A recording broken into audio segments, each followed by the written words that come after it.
Recently, a team of astronomers at Cambridge University released a paper claiming that they had identified biosignatures in the atmosphere of exoplanet K218b.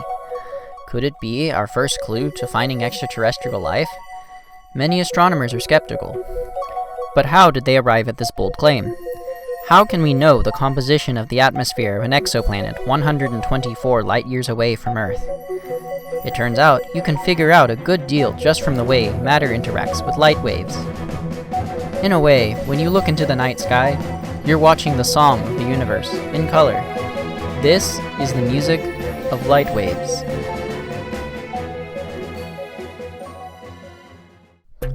Hi, I'm Adam. I'm on the Mars rover design team at the Missouri University of Science and Technology, where, as part of our competition, we design our own custom spectrometers.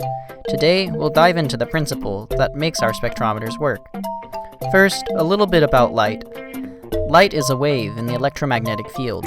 Being a wave, it shares many similarities with other kinds of waves, like water waves and sound waves. Like ocean waves, they can be long, rolling waves or short, choppy waves. Many different wavelengths of light can be added on top of each other in the same space.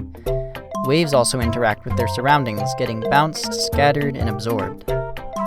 It's in the absorption that we see another common wavy behavior, resonance. First, I'll demonstrate resonance with sound waves. Then, we'll see how the same principle applies to light.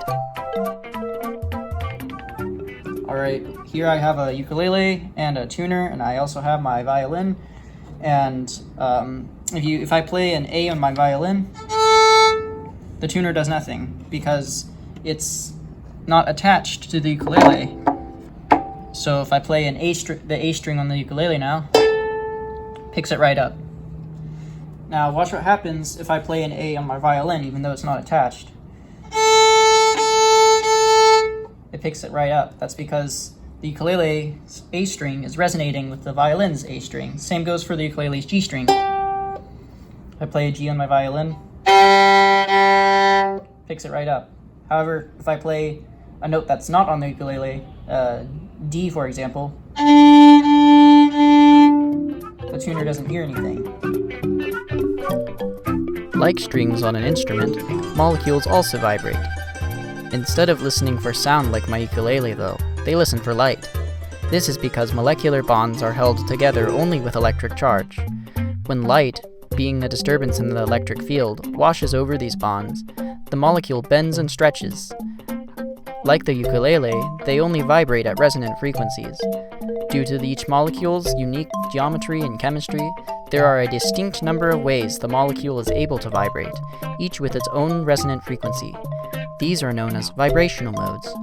Dr. Bryce Crawford gives an excellent mechanical demonstration of this phenomenon in the 1962 educational film Molecular Spectroscopy. As we attempt to excite vibration very slowly at first, you can see how the molecule flops around rather loosely, but doesn't really fall into any organized, repeating pattern of vibration. When we slowly increase the frequency, we reach a point where the vibration of the molecule falls into a nice characteristic pattern called a normal mode. The molecule has reached one of its natural frequencies of vibration. Now, as we turn up the frequency, we once more leave the regular pattern of a normal mode, and the molecule falls into wild, chaotic motion with no regular pattern to it. As we increase speed, we reach another normal frequency, where the atoms begin again to execute a smooth, characteristic vibrational pattern. By increasing the frequency again, we get away from synchronization, and the molecule again shows only chaotic motion. As we approach the third normal frequency, we see that the molecule is moving in an unsymmetrical fashion, with the carbon moving one way and the two oxygens the other.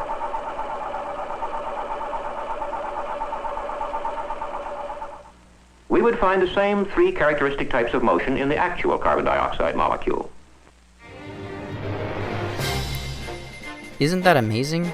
When light passes through or scatters off any material, say the atmosphere of an exoplanet, some of the molecules in that material will resonate with the light, subtracting specific wavelengths from the original source.